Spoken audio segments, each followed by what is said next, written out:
Hello friend, एक बार फिर से आपका स्वागत है मेरे इस यूट्यूब चैनल ओके जी के चैनल में। तो दोस्तों, मैं हूं प्रहलाद मीणा और आज हम पढ़ेंगे सेकंड ग्रेड में रीड के लिए मनोविज्ञान। और आज सबसे पहले अपन पढ़ेंगे मनोविज्ञान के विकास का क्रम। तो शुरू करते हैं अपनी क्लास। गेरिट के अनुसार साइकोलॉजी शब्द ग्रीक भाषा या यूनानी भाषा का शब्द है।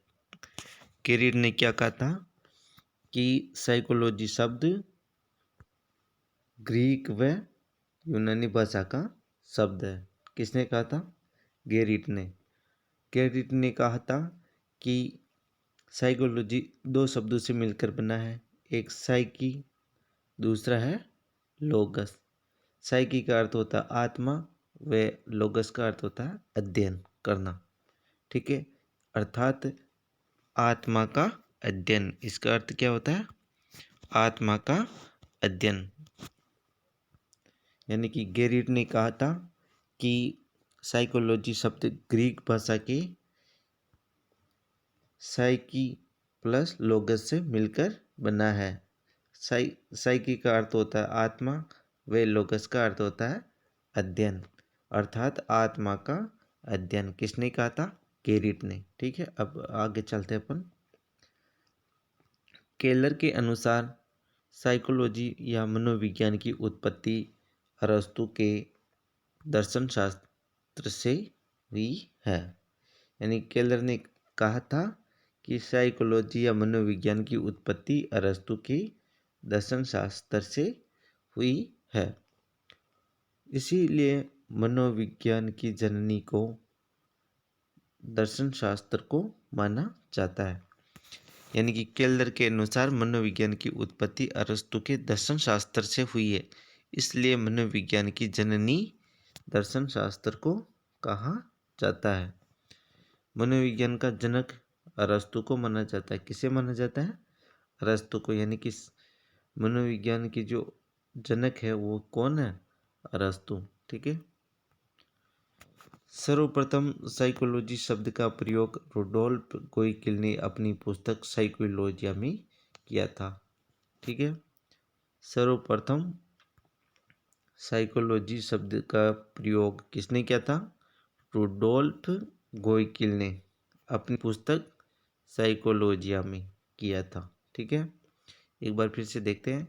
सर्वप्रथम साइकोलॉजी शब्द का प्रयोग रुडोल्फ गोइकिल ने अपनी पुस्तक साइकोलॉजिया में किया। बहुत मोस्ट चीज़ है ये कि सर्वप्रथम साइकोलॉजी शब्द का प्रयोग किसने किया?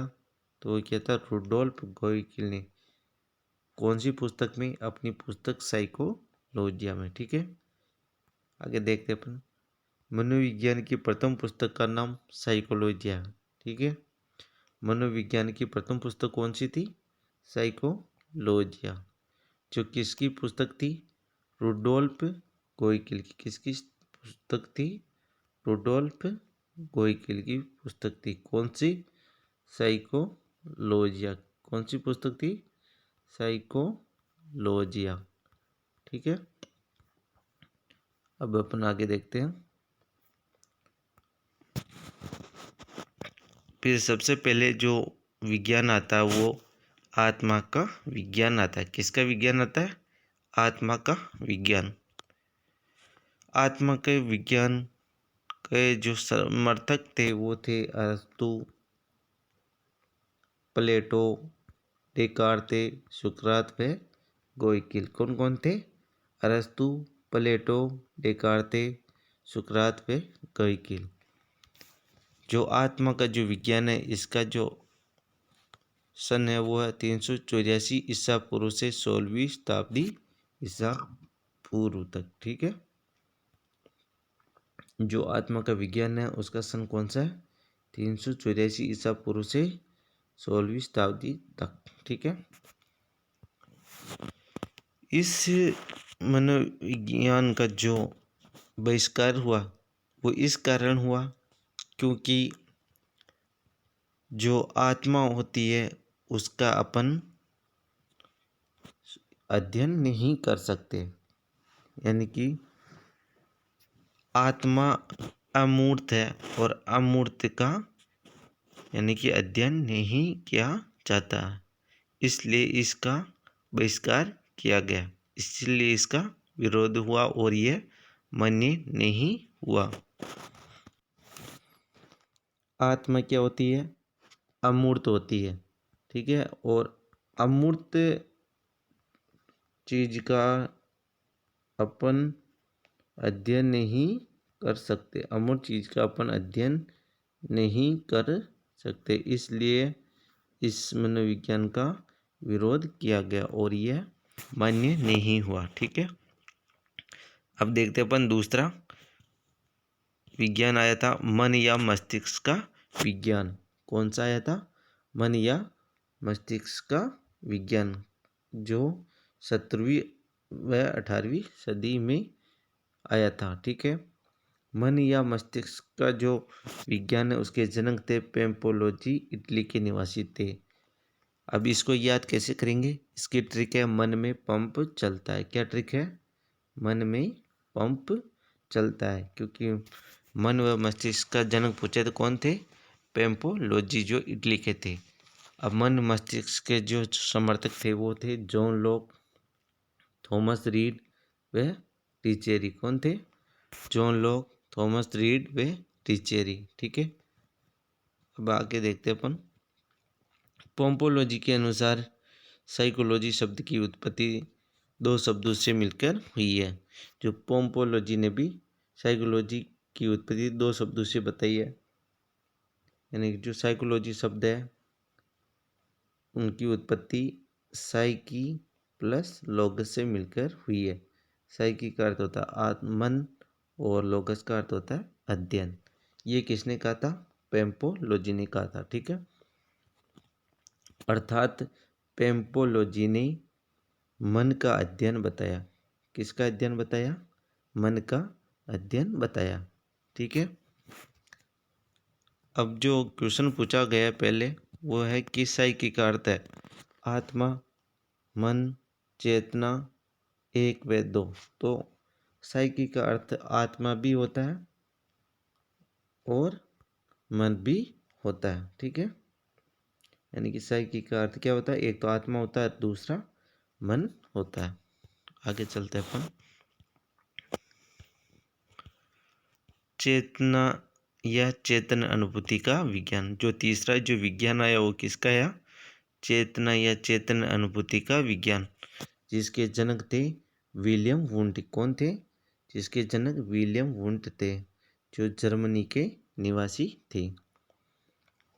चेतना या चेतन अनुभूति का जो समर्थक थे वो थे विलियम जेम्स, जो अमेरिका के निवासी थे, जेम्स ली व वाइबस, ठीक है। चेतना या चेतन अनुभूति का जो विज्ञान है उसके जनक कौन थे? विलियम वुंट, जो जर्मनी के निवासी थे। इसके जो समर्थक थे वो थे विलियम जेम्स, जो अमेरिका के निवासी थे, और विलियम जेम्स ली वाइबस, ठीक है। इस विज्ञान के अनुसार जो संवेदना है वो इंद्रियों द्वारा प्रथम ज्ञान होता है, ठीक है।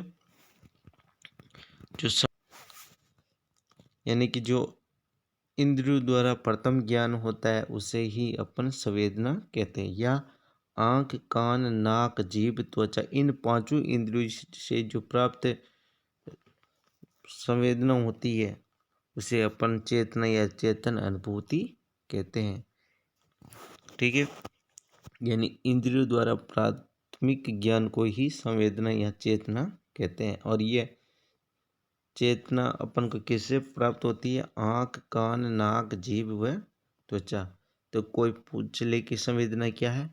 इंद्रिय द्वारा प्राप्त प्रथम ज्ञान ही क्या है? संवेदना है, ठीक है। अब आगे चलते अपन। इस विज्ञान के अध्ययन का विषय चेतना है। क्या है? जो चेतना या चेतना अनुभूति का जो विज्ञान है उसका जो मुख्य विषय क्या है?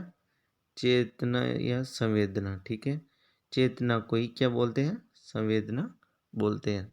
तो चेतन या चेतना का जो विज्ञान है उसका मूल विषय क्या है? चेतना या संवेदना। संवेदना क्या है?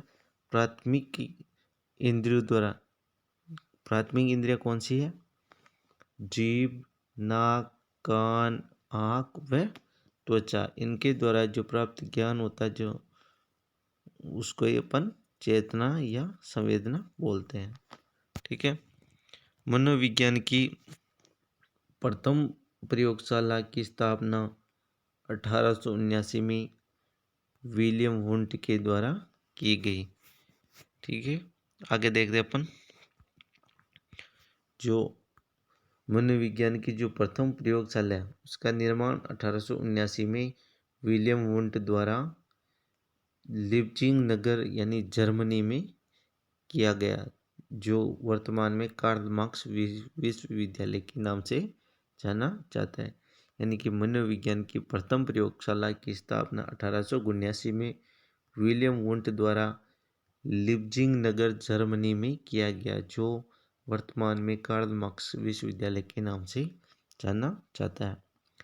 चेतना का अध्ययन करने की सर्वोत्तम विधि अंतर्दर्शन है। ठीक है। चेतना की जो अध्ययन करने की जो विधि है वो अंतर्दर्शन विधि है, जिसके जनक कौन है? William Wundt. कौन है? William Wundt. ठीक है। जो चेतना का जो अध्ययन करने की जो विधि है उसकी जो वो है अंतर्दर्शन विधि, और अंतर्दर्शन विधि के जनक कौन है? William Wundt. ठीक है। 1880 में मनोविज्ञान को एक स्वतंत्र विषय का दर्जा मिला। विलियम वुंट ने मनोविज्ञान को दर्शन शास्त्र से अलग कर भौतिक शास्त्र का रूप दिया। बहुत ही मोस्ट चीज है, यानी कि 1880 में मनोविज्ञान को एक स्वतंत्र विषय का दर्जा दिया गया। तो कोई पूछ ले कि मनोविज्ञान को एक स्वतंत्र विषय का दर्जा कब मिला, तो 1880 में। और विलियम वुंट ने मनोविज्ञान को दर्शन शास्त्र से अलग कर भौतिक शास्त्र का रूप दिया। तो कोई पूछ ले कि मनोविज्ञान को दर्शन शास्त्र से अलग करने का कार्य किसने किया, तो वो है विलियम वुंट।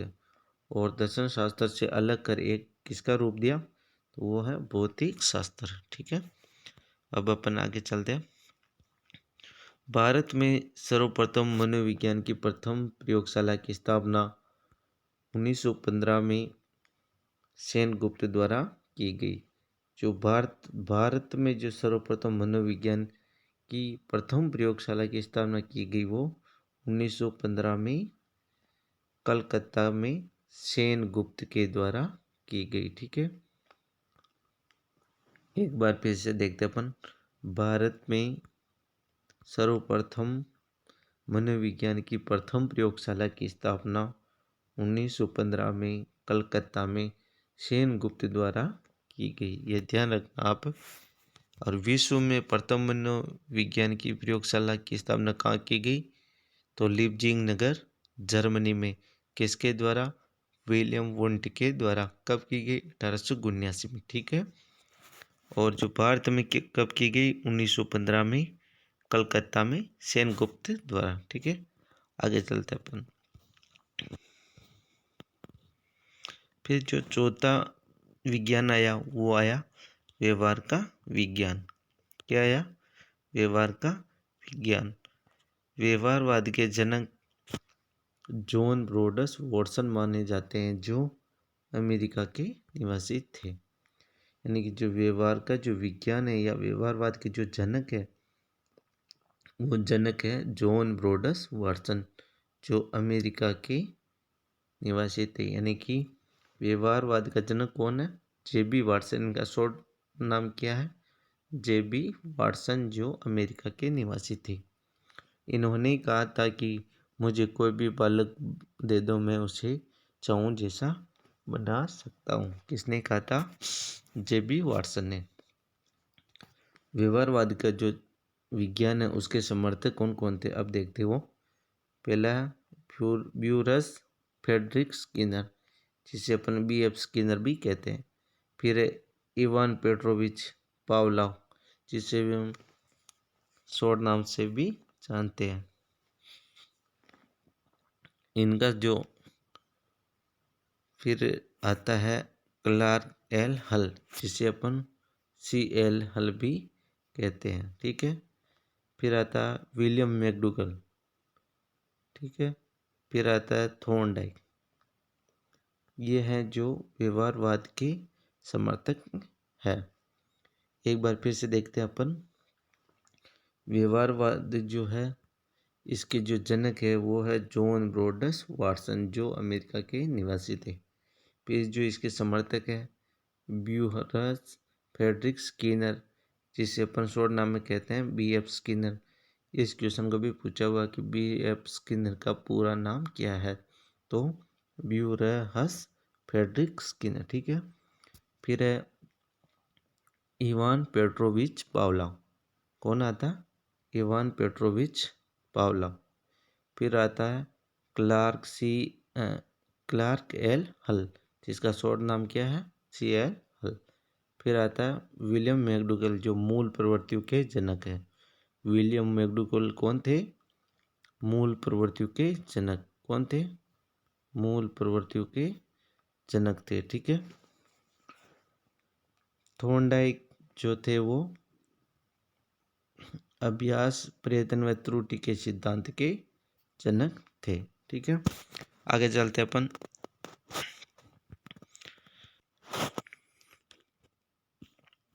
व्यवहार क्या है?